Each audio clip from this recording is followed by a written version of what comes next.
vrea să spun celor care din mila lui Dumnezeu se vor ocupa de cateheza copiilor, atunci când ne gândim să facem ceva în biserică, primul lucru care iese în evidență ar trebui să fie cine este cel căruia îi adresăm cuvântul. Când este vorba de copil, ne gândim că fiecare copil este un dar de la Dumnezeu pentru familie, dar nu numai pentru familie în momentul în care este botezat, și pentru biserică, dar și pentru umanitatea întreagă.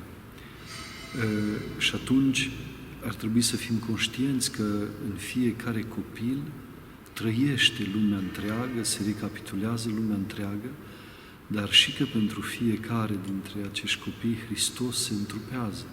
Hristos s-a întrupat. De aceea, lucrul cel mai serios din viața de zi cu zi a bisericii noastre, a comunității creștine ortodoxe, este transmiterea credinței.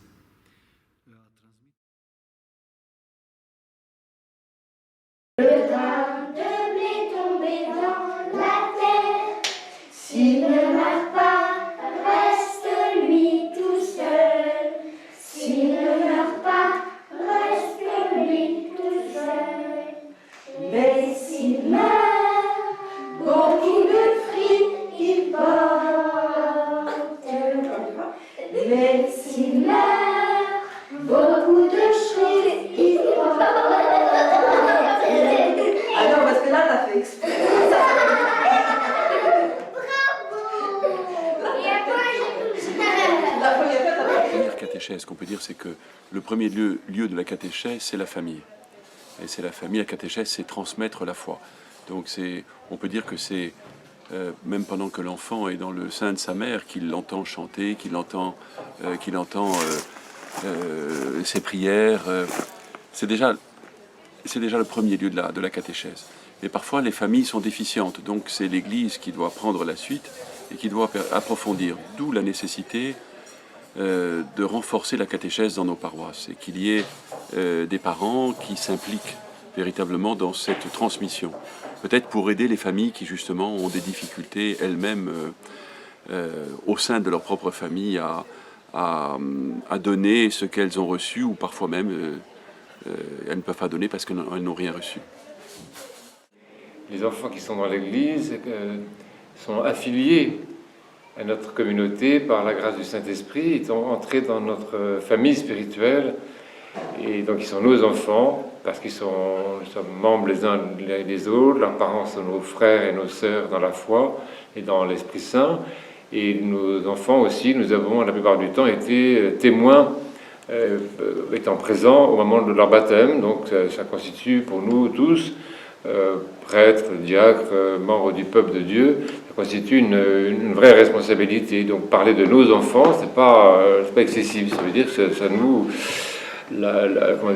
la formation des enfants, la croissance spirituelle des enfants, ça nous concerne tous, ça nous intéresse tous, c'est même au premier plan de notre préoccupation la plupart du temps. Cred că toți cei care îl catechizează pe copil seamănă cu Maica Domnului, care nu l-a învățat pe Mântuitorul să fie Dumnezeu, ci l-a ajutat să crească omenește. Și eu cred că părinții și cei care ajută pe copil, ajută să-L întâlnească pe Dumnezeu, să se îndumnezească, să intre în relație de dragoste, să-L dorească și nu se transmită informații despre Dumnezeu, ci să-i ajute să-L cunoască pe Dumnezeu. Și când ni se explică credința sau ritualul sau Sfânta Liturghie, de fapt noi suntem ajutați să ne întâlnim cu Dumnezeu și să-L primim pe Dumnezeu. Nu este dat prin acestea sunt mijloace.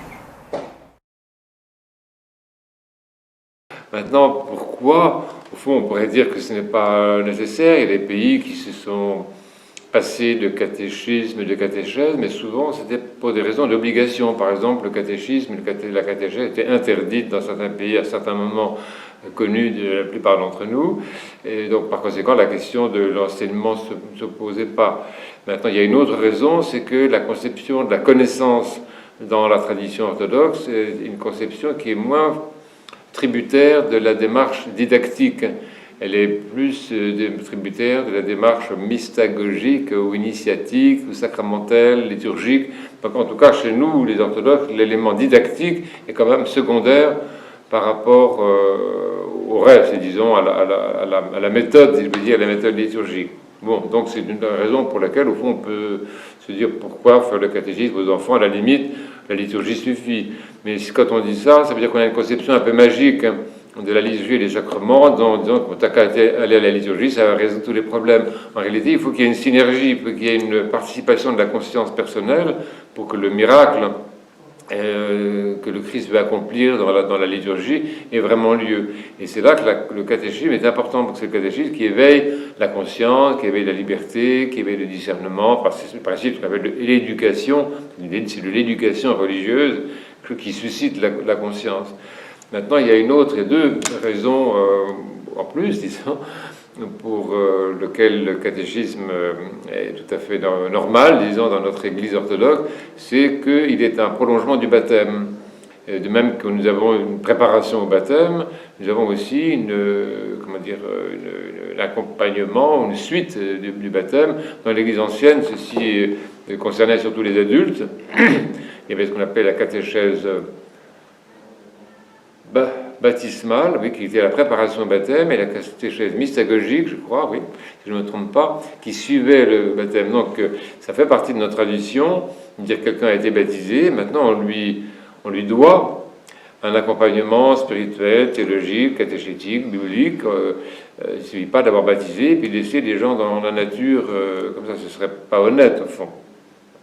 Et maintenant, avec ça va le fait que les parents, nos parents, nos frères et sœurs dans l'Église sont souvent un peu démunis. Ils pourraient, eux, faire ça. Ils pourraient faire cette catéchèse post-baptismale. Ils sont un petit peu démunis. Les parrains devraient pouvoir jouer ce rôle-là. Ils ont une paternité spirituelle. Ils le font d'ailleurs. Je pense que les parents le font, les parrains le font. Mais les parrains et les parents sont souvent un peu démunis. Et puis, nous n'avons pas encore tout à fait revalorisé le rôle des parrains, donc ça ne marche pas toujours comme ça pourrait marcher, on va dire. Et en tout cas, donc, l'organisation du catéchisme en paroisse, ça veut dire qu'on aide les parents et on aide les parrains, qu'on développe ce qu'est la responsabilité parentale ou parrainale à l'égard de l'enfant dans le cadre du baptême. Donc le catéchisme ou catéchèse des enfants, de mon point de vue, doit être envisagé surtout comme un développement du baptême. En fait. À partir du baptême, qu'est-ce qu'on a dit au baptême, qu'est-ce qu'on a décidé au baptême, qu'est-ce que ça a comme conséquence, etc. Maintenant, il y a une autre raison aussi, qui est le fait que le catéchisme, disons, sert en grande partie de propédeutique, si je peux dire, à la célébration de la liturgie. Je pense que nous pouvons concevoir, j'y reviendrai tout à l'heure avec le comment, là on est dans le pourquoi. Le pourquoi, c'est de dire, ben oui, on prépare la liturgie. De même que, puisqu'on va célébrer ensemble, puisque nos enfants sont considérés comme des chrétiens à part entière, c'est donc des concélébrants, bah oui, même un bébé, à partir du moment où il est baptisé, chrismé, qui communie, il est un chrétien à part entière. Donc ça met devant nous une vraie réalité, c'est-à-dire comment aider un enfant à être vraiment célébrant, puisque tel est son statut ontologique, disons. Or, alors ça, c'est pas très facile, parce qu'un enfant très petit, comment est-ce qu'il célèbre un enfant plus grand, bon. Mais je sais qu'il y a dans le texte de Saint Germain de Paris, qui est un grand évêque orthodoxe occidental de l'époque mérovingienne, il parle de ça, il parle des différents participants à la liturgie, et il dit les voix des enfants dans la liturgie sont comme des petites flûtes. Hein. Donc il attend des enfants, par exemple, une participation vocale, ce qui montre que dans l'Église ancienne, on considérait que tout le monde était effectivement participant à la liturgie ou à la divine liturgie d'une manière ou d'une autre. Donc le catéchisme peut être envisagé vraiment comme préparation à la célébration. Voilà. Donc ça c'est pour moi le pourquoi. Ce vă place vouă cel mai mult la cateheză? Mie îmi place când povestim cu adulții viața sfinților. Îmi place foarte mult să ascult viețile sfinților și mai ales îmi place foarte mult cum ne vorbește de Isus și sunt multe lucruri foarte frumoase despre natură, cum a creat Dumnezeu natura și animalele. Maintenant, en ce qui concerne le comment, donc c'est la deuxième partie de la question. Bon, il y a plusieurs manières de s'y prendre, évidemment. Je pense qu'il y a des bases.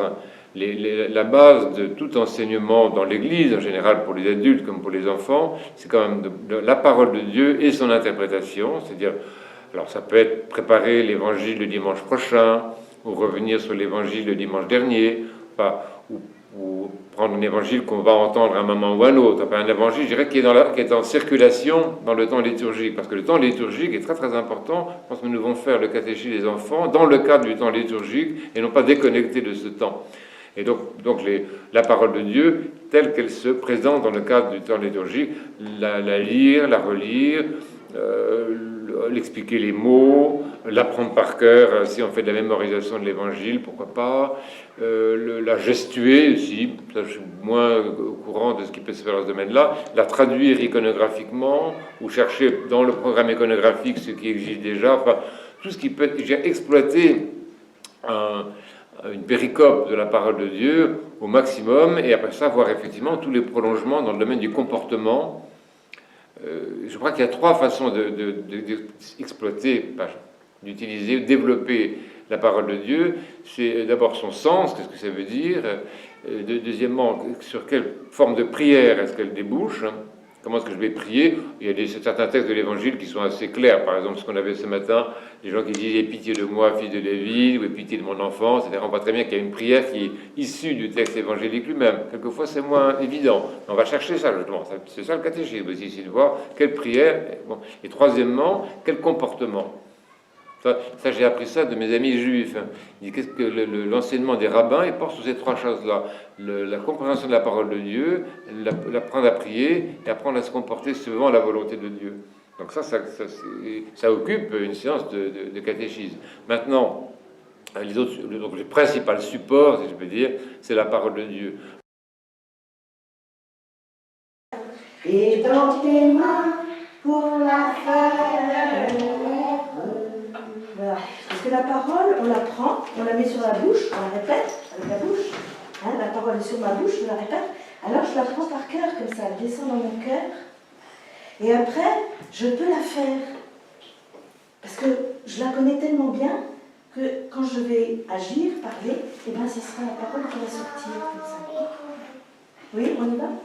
La parole est tout près de toi, elle est sur ta bouche et dans ton cœur, et dans tes mains pour la faire.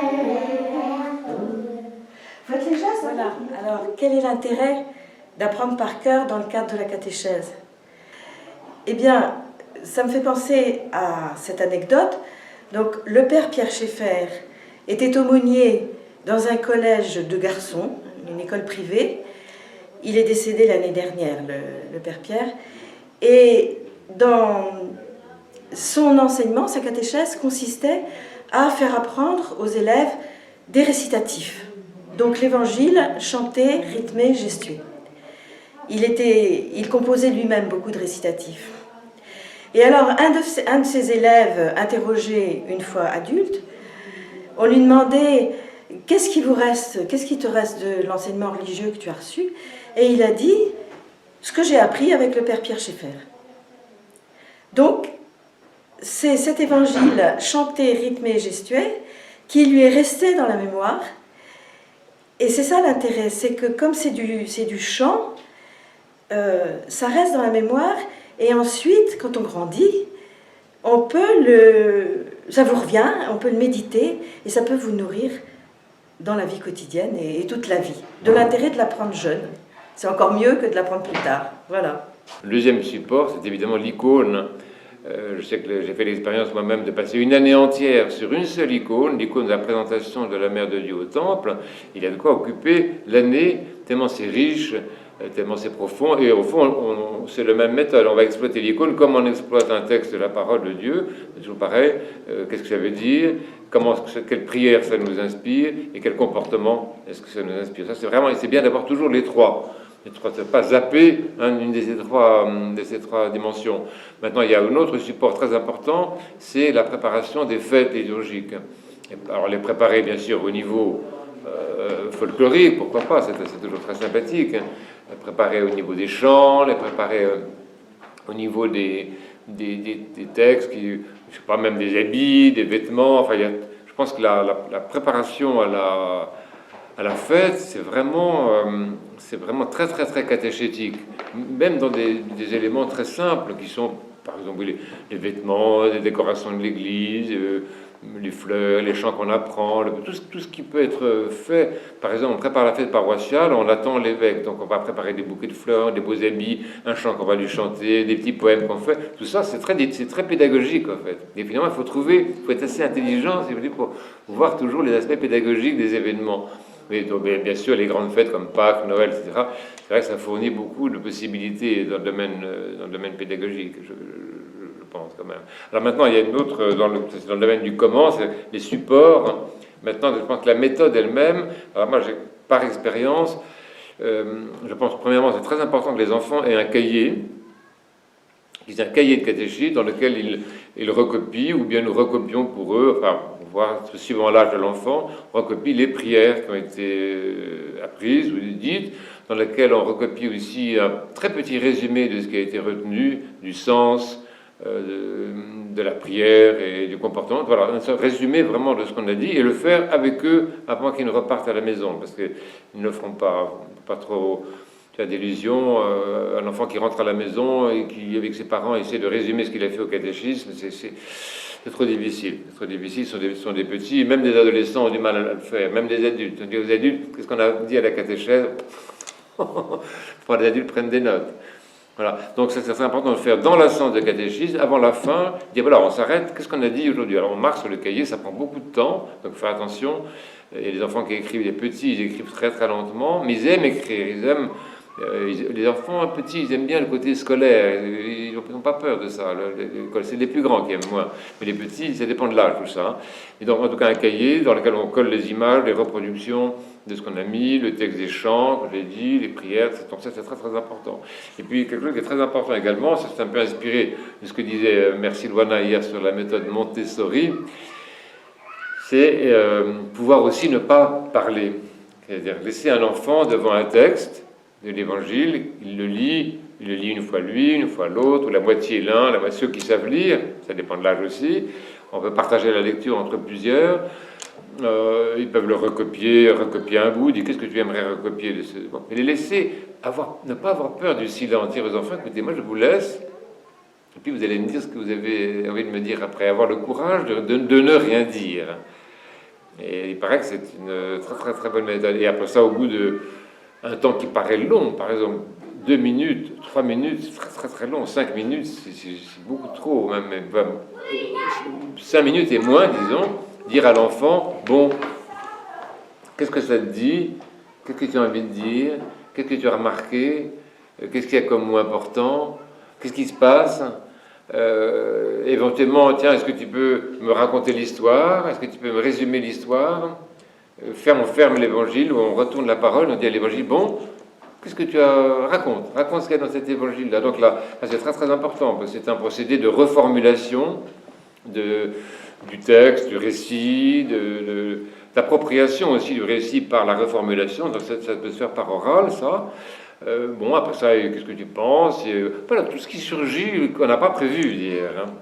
Peut-être un enfant va nous... Je ne sais pas, il faut accepter d'être surpris par l'enfant. Et c'est pareil avec l'icône. Si on utilise l'icône comme support, il faut avoir le courage de ne rien dire pendant 5 minutes et moins, et de laisser les enfants devant l'image, parce qu'eux-mêmes, ils n'aiment pas trop ça, ils n'aiment pas trop le silence, ils n'aiment pas trop à l'école, on ne les laisse pas faire ça. Donc c'est très très très très très nouveau. Il faut qu'ils prennent goût, et puis qu'ils se laissent émerveiller ou toucher par les couleurs, par les formes, par des détails, surprendre. Et après c'est pareil, bon, qu'est-ce que tu as vu, qu'est-ce que tu as observé?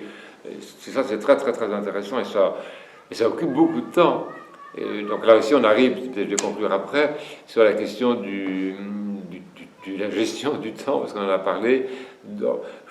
Nos séances de catéchisme, elles ne peuvent pas être trop longues. On sait très bien qu'un enfant peut être attentif, on va dire à peu près quart d'heure par quart d'heure, ou même 10 minutes par 10 minutes. Donc il faudrait trouver, sur un temps de catéchèse, trouver des plages horaires d'un quart d'heure à peu près, et changer d'activité, changer de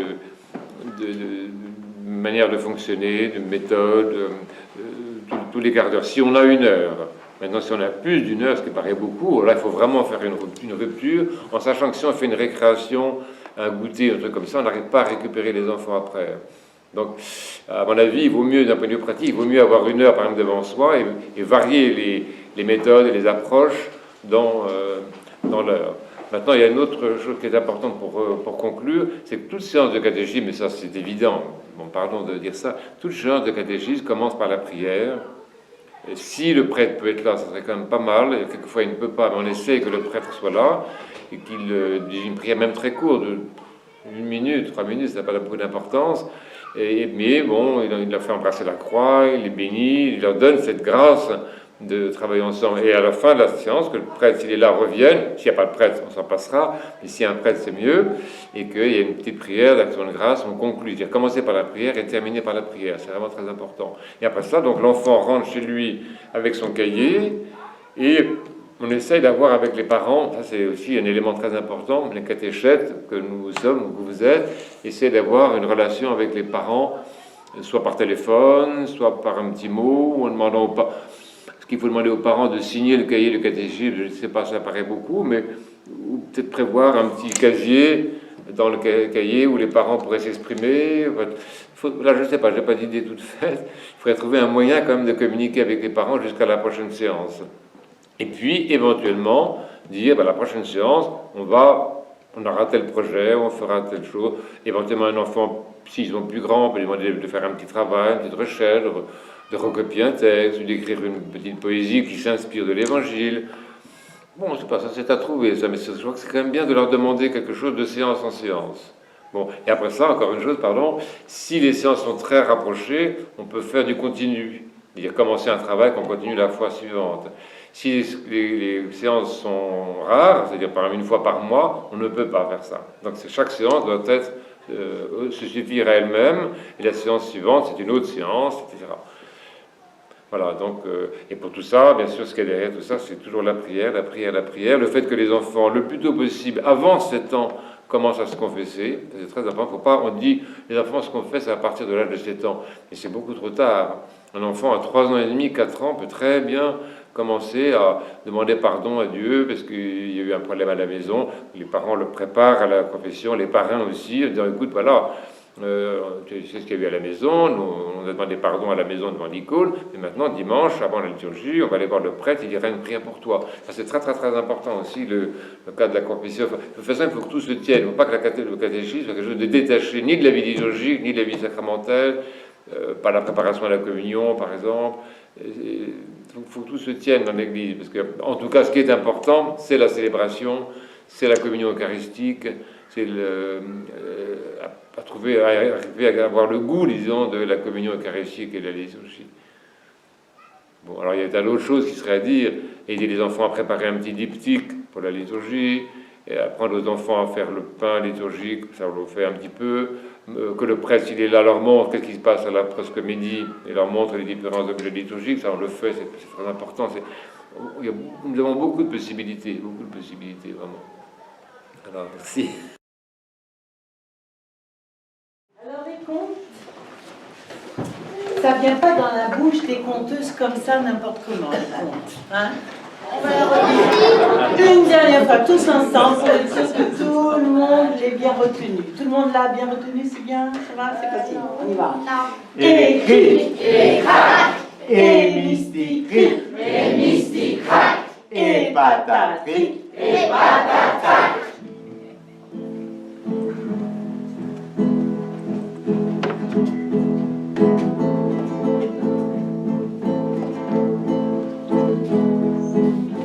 C'est une très vieille histoire d'un très vieil empereur chinois. Un empereur d'autrefois, vous savez, un vieil empereur qui avait régné toute sa vie avec grandeur, avec noblesse, avec générosité. Alors ce petit va-nu-pied, ce petit peu de chance, il s'est dit, j'ai toutes mes chances en fait. Hein? Avec mon grand-père jardinier, il va me dire comment faire pour faire pousser la graine de l'empereur.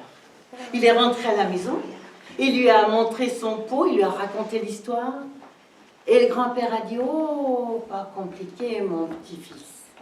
Si tu veux que ta graine pousse bien, il faudra chaque jour l'exposer à la lumière.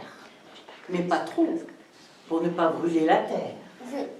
Et puis, il faudra chaque jour l'arroser un peu, mais pas trop, pour ne pas noyer la terre. Et puis, ça serait bien que tu inventes comme une prière, ou comme un poème, ou une chanson, ce que tu voudras, quelque chose que tu dirais chaque jour à ta graine, pour qu'elle t'entende dans sa terre, et qu'elle ait envie de pousser, et de te connaître. Ah bon? Ça, le garçon, ça lui a plu. Il a pris son pot, et il lui est venu une musique dans la tête, et puis des paroles toutes simples sur la bouche. Pousse, pousse, montre-toi, sors, dépêche-toi. Grâce à toi, je deviendrai roi. Oui, elle était jolie, sa chanson. Alors il la chantait tous les jours. Et vous pouvez la chanter avec lui si vous l'avez déjà retenue. On y va. Pousse, pousse, montre-toi, sors, dépêche-toi. Grâce à toi, je deviendrai roi. Oui, oh qu'elle était jolie sa chanson. Il allait la chanter tous les jours, avec cœur, avec amour. Chaque jour il exposait son pot à la lumière, il l'arrosait délicatement la terre. Et puis il chantait, vous chantez trop bien, on va la refaire. Il chantait la chanson qui fait pousser la graine dans la terre. On y va. Pousse, pousse, montre-toi, sors, dépêche-toi.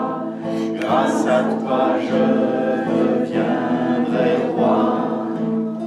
Il l'a fait tous les jours. Gernelle, vous êtes une conteuse admirable, une conteuse de vocation. Petits et grands se réjouissent de vous entendre raconter. Est-ce que le conte a une dimension spirituelle? Et est-ce que vous considérez qu'on peut utiliser le conte comme outil ou comme support pour le catéchisme des enfants? Oui, bien sûr, bien sûr. Je dirais... Enfin, bien sûr que c'est un support pour le catéchisme des enfants parce que je pense que le conte est un support pour l'éveil à la présence, pour l'éveil à la spiritualité.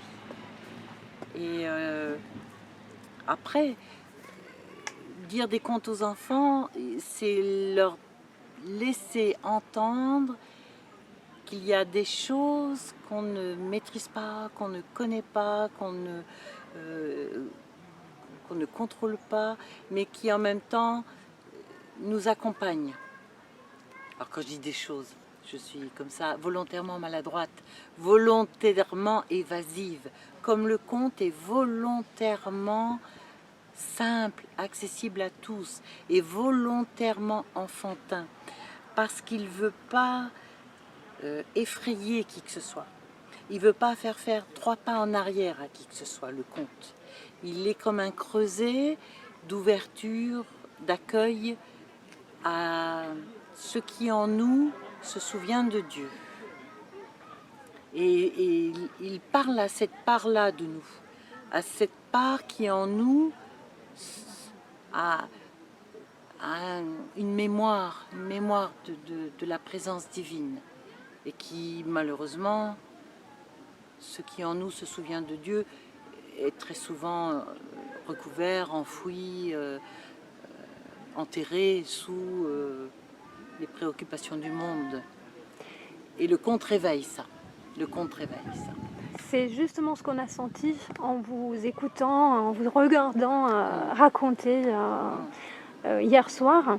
Est-ce que justement vous pouvez rebondir un petit peu sur le conte que vous nous avez fait? Oui.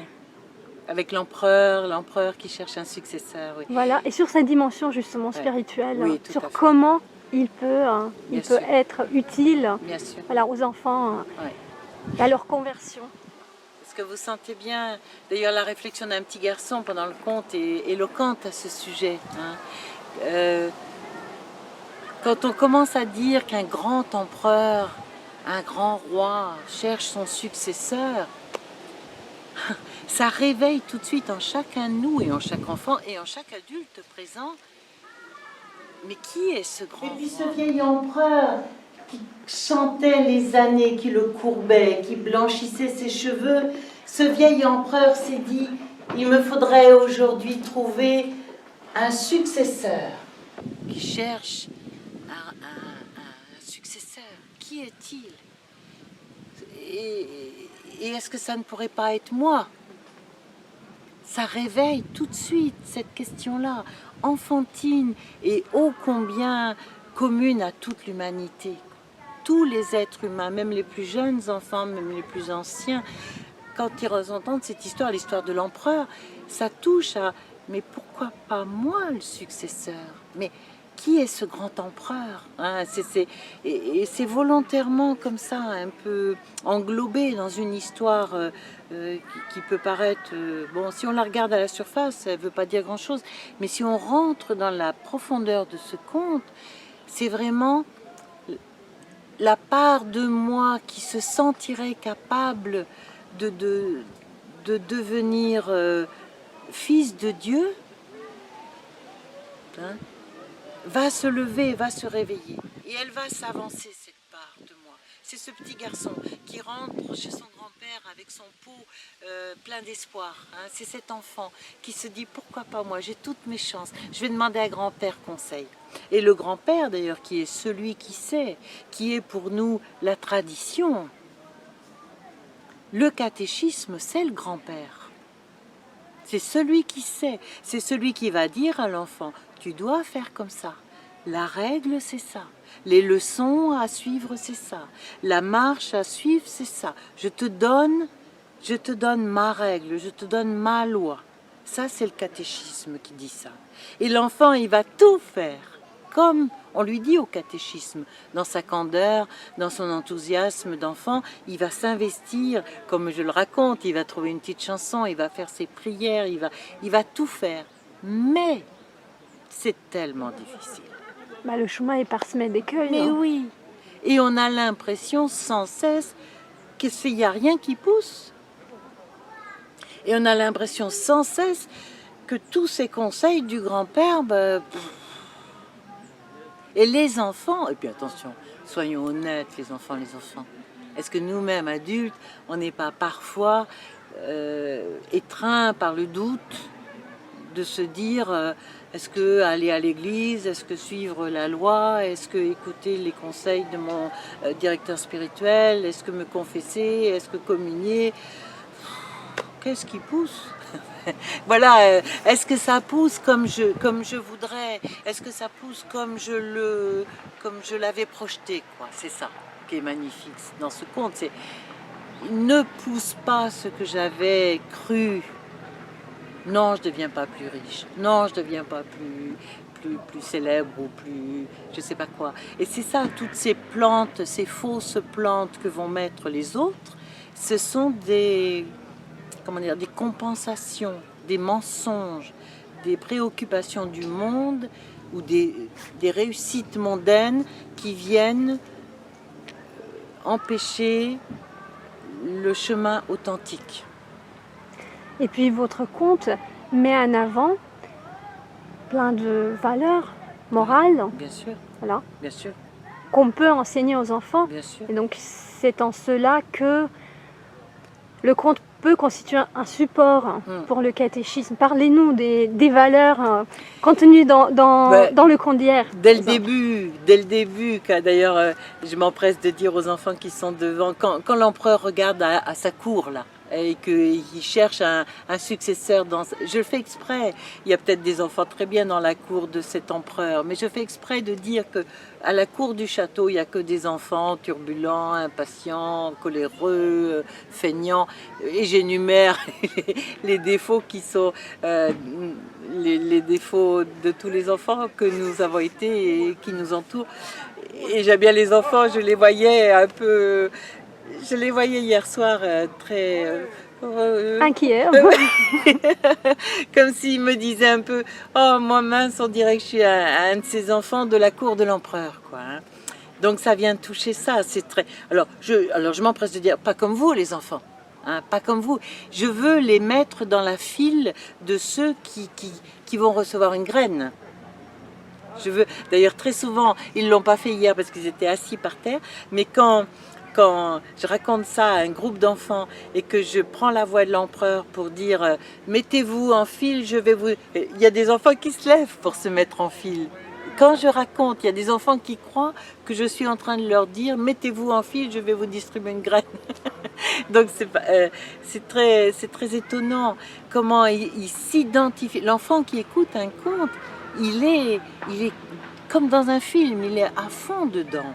Il s'identifie complètement à tous les personnages. C'est pour ça que quand on dit il n'y a que des enfants feignants, turbulents, coléreux, enfin tous les défauts, ça les touche parce qu'ils disent mais moi je suis sans doute un peu feignant, un peu turbulent, un peu coléreux, un peu impatient, bien sûr. Hein, et ça vient toucher. En même temps, je veux pas être trop moralisatrice. Le conte n'est pas moralisateur. Parce que l'enfant qui va devenir le successeur de l'empereur, il n'est pas parfait. Il va oser dire au grand-père et si on changeait, et si on trichait, et si on mentait. Et justement, et c'est le grand-père qui rappelle la loi. Et c'est le grand-père qui dira non. Il ne se fâche pas, le grand-père. Il ne le traite pas de je ne sais pas quoi, mais il lui dira non, on ne triche pas, on ne ment pas. Hein, et tu vas jusqu'au bout avec la graine qu'on t'a donnée. Le grain de blé tombé dans la terre, le grain de blé tombé dans la terre, s'il ne meurt pas, reste lui tout seul. S'il ne meurt pas, reste lui tout seul. Mais s'il meurt, beaucoup de fruits il porte. Mais s'il meurt, beaucoup de fruits il porte. Et ça, c'est une leçon magistrale que le catéchisme a à enseigner à chaque enfant. On ne ment pas avec sa nature, on ne triche pas, on ne fait pas semblant d'être un autre que soi. On reste bien soi, même si on a l'impression que soi, ça n'a pas beaucoup de valeur. Mais c'est cette graine-là qu'on est et qu'on a reçue, et c'est cette graine-là qu'il faut accepter avec patience et persévérance, comme il est dit à la fin du conte, et loyauté, de faire pousser. Et puis justement, les contes se terminent toujours bien. Oui. Et tous ces chemins douloureusement assumés finissent par la réussite. Mais bien sûr. Les contes sont là pour nous dire comment faire malgré tout. Moi, j'aime beaucoup dire aux enfants qui ne savent pas trop à quoi ça sert les contes ou qui s'en détachent un peu, qui sont devenus un peu grands, c'est pour aider à grandir et à avoir espoir malgré tout ce qu'on voit, malgré tout ce qu'on entend, malgré toutes les agressions qui nous encerclent aujourd'hui, qui deviennent de plus en plus prégnantes. Et le conte, il nous montre comment un petit pas de chance, un petit va-nu-pied, un petit moins que rien, au départ, est devenu roi. Donc un modèle. Oui. Donc ils offrent des modèles à suivre. Bien sûr. Puis un modèle qui n'est pas... Moi je dis souvent aussi un conte enseigne mieux qu'un long discours. ou qu'une longue leçon de morale. Parce que les enfants qui ont entendu le conte hier, ils sont touchés, ils s'en rappellent. Certains sont venus me dire aujourd'hui, j'ai chanté pour ma graine cette nuit, ou j'ai pensé à ma graine, ou c'était beau ton conte hier, enfin peu importe. Les enfants aujourd'hui sont, chacun à sa manière, chacun dans son tempérament, sont venus me dire un petit mot gentil pour me laisser entendre que c'était pas tombé dans l'oreille d'un sourd. Et ça, les contes, pour ça, ce sont des graines qui poussent là. Ce ne sont pas des graines qui ne poussent pas, ce sont des graines qui poussent dans le cœur des enfants et qui leur donnent. Moi, comment dire, je crois même qu'un enfant qui comprend pas trop pourquoi il va au catéchisme, qui ne comprend pas trop pourquoi il va à l'église, hein, ou pourquoi papa et maman sont croyants, hein, et engagés dans l'église comme ils le sont, un conte peut éveiller, un conte peut ouvrir. Voilà. Bah, on l'enverra vers vous pour qu'il écoute le conte de la graine, parce que justement c'est ce que nous voulons du catéchisme, que ça soit une graine qui tombe dans la bonne terre et qui porte ses fruits. Bon, merci bah, écoutez, beaucoup, voilà. Nel. Merci d'avoir été un peu jardinière avec vous. Voilà comment un petit va-nu-pied, un petit pas de chance, est devenu roi en écoutant les conseils de son grand-père. Pousse, pousse, montre-toi, sors, dépêche-toi, grâce à toi je suis devenu roi. C'est de découvrir que si on va sous toutes les latitudes, dans toutes les civilisations, partout où il y a eu des hommes et des femmes au monde, ils ont inventé des histoires. Et ces histoires parlaient toutes de la quête de Dieu. Aici și joaca este, poate fi folosită ca o catehizare. Nu? Rugăm pe Dumnezeu să ne ajute să găsim un spațiu sau să primim o piedică sau... Da? Și se pot explica lucruri, dar mai mult provocându-i ca ei să le înțeleagă. Dacă se uită la o icoană, ce vezi aici? Ce, nu? Și atunci copilul zice, un copil care l-a văzut pe Mântuitorul cu lumea înfășurată în sol în mână și l-au întrebat ce e acolo, și a zis, biberon, Domnul are biberon.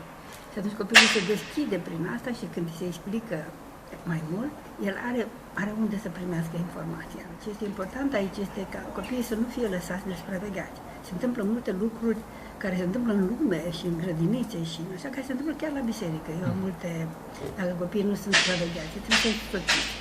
Și aici aș insista pe rolul mamei de catehizator. Sunt mame care vin la biserică să se roage, intră în transă, stau atente la rugăciune și nu sunt atente la copii. Și cineva m-a întrebat și după multe, așa au zis, asta să vadă toată lumea ce înseamnă să ai 3 copii. Deci era... Și atunci, dragostea mamei, atenția mamei, îl face pe copil să fie prezent. Și ea acum este ca Maica Domnului, slujește pe viitorul om și nu vine să se concentreze la rugăciune. Asta poate să facă după ce doare copilul, după ce crește și așa mai departe. Aici este foarte important. Celui qui me dit Seigneur, Seigneur, ce n'est pas lui qui entrera dans le royaume de Dieu, mais celui qui fait la volonté de mon Père. Lui, il entrera dans le royaume de Dieu. Voilà. Rostul catehezei. De tot ce facem, folosind tradiția Sfintei Biserici, cum se făcea cateheza, și folosind informațiile din noile metode de comunicare între părinți și copii, tot ce facem ca să-i facem copilului foame, sete, drag de Dumnezeu. Să-L cunoască pe Dumnezeu așa cum este și să-L iubească și să profite de prezența Lui. Un copil catehizat, atunci când se lovește, zice, Doamne, mă doare. Un copil care se spune, în care ai încredere, spune, merge la doctor și spune, o să mă doară. O mamă care nu e catehizată și nu-și catehizează copilul, zice, nu, mamă, nu o să te doară. O mamă responsabilă zice, da, mami, doare, dar noi, uite, o să ne rugăm, Dumnezeu să ne ajute, tu o să te rogi și tu și atunci copilul întâmpină cu îl întâmplă cu Hristos așa. Deci un copil catehizat îl cheamă pe Dumnezeu să bage goluri, îl cheamă pe Dumnezeu să își facă temele, îl cheamă pe Dumnezeu când are probleme, îi mulțumește lui Dumnezeu. Și o fetiță a dispărut de lângă mama, la un moment dat supărată, și s-a dus maica să o caute și ea stătea în fața icoanei și a Doamne, dă-mi putere să nu vorbesc urât cu mama mea, că sunt foarte supărată pe ea. Deci, auzise pe mama cum spunea, Doamne, ajută-mă să-mi stăpânesc furia, să pot, așa, pentru că eu iubesc pe fetița mea și nu vreau să o rănesc, dar acum sunt supărată pentru că a făcut asta sau asta. Deci eu asta înțeleg catehizarea la nivel familiei, în biserică, când copilul este mic.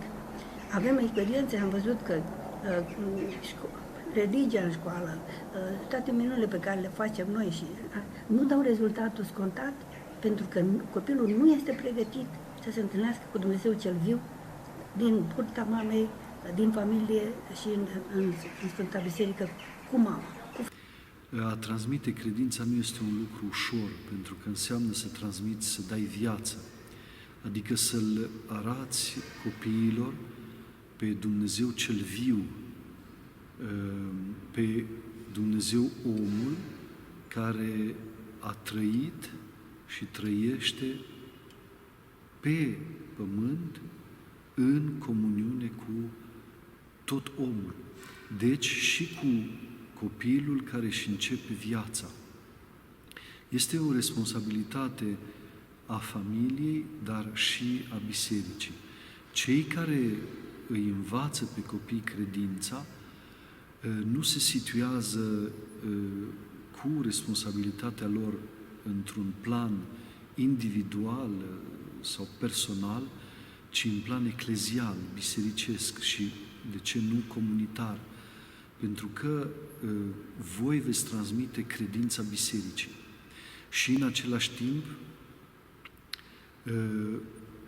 veți încerca să nuanțați pentru sufletul fiecăruia dintre copii ceea ce îi se potrivește lui personal pentru a-L găsi, pentru a se întâlni cu Hristos, cu Fiul lui Dumnezeu, celui viu, făcut om, care a trăit printre noi, care a fost prunc, care a fost copil, care până la urmă a murit pe cruce, a înviat, s-a înălțat la ceruri, dar nu ne-a lăsat singuri, ne-a trimis pe Duhul Sfânt, care ne învață toate despre Hristos. Din cuvântul Mântuitorului, mă voi duce la Tatăl, dar nu vă voi lăsa singur, ci vă voi trimite alt mângâietor, pe Duhul Sfânt, care de la Tatăl purcede, acela vă va învăța toate despre mine.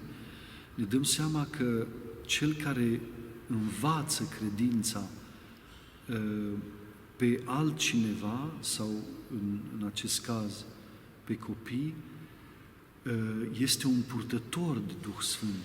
Este el însuși învățat de Duhul Sfânt cele despre Hristos, despre Fiul lui Dumnezeu celui viu, despre Evanghelie, și la rândul lui trebuie să transmită, sau are chemarea să transmită în Duhul Sfânt ceea ce el a primit de la Dumnezeu. De aceea, înainte de toate, învățătorul sau profesorul sau cel care transmite credința are ca un fel de datorie, dar nu este o datorie. Aș putea spune că este el însuși plin de Duhul Sfânt, pe care îl transmite, îl împărtășește celor care se apropie sau celor care caută învățătură despre Iisus Hristos, despre mântuire, despre biserică și despre Preasfânta Treime, care este modelul nostru de viață, modelul nostru de comuniune, care este modelul nostru de dragoste creștină. Deci aș spune că cel care se apropie de copii pentru a-i învăța să fie înainte de toate oameni rugători. În al doilea rând, să fie conștienți de responsabilitatea pe care o au în transmiterea credinței celor care sunt pentru biserică, pentru familie și pentru lumea întreagă darul lui Dumnezeu, adică copiii. În al treilea rând, să o facă cu multă dragoste. Dacă nu avem dragoste de copii, nu putem să transmitem credința. Și în al patrulea rând, să fie ei înșiși, să fiți voi înși-vă oamenii ai credinței, să vă lăsați purtați de rugăciune și de credință și pentru a învăța pe alții, dar și pentru a vă întări propria voastră credință în Duhul Sfânt. Și, în al cincelea rând, să vă lăsați călăuziți de Duhul Sfânt pentru a învăța cele despre Hristos. Mai ales să ne gândim că un copil, o ființă umană botezată, este fereastra cerului prin care dragostea lui Dumnezeu se pogoară și fără de care lumea nu poate trăi.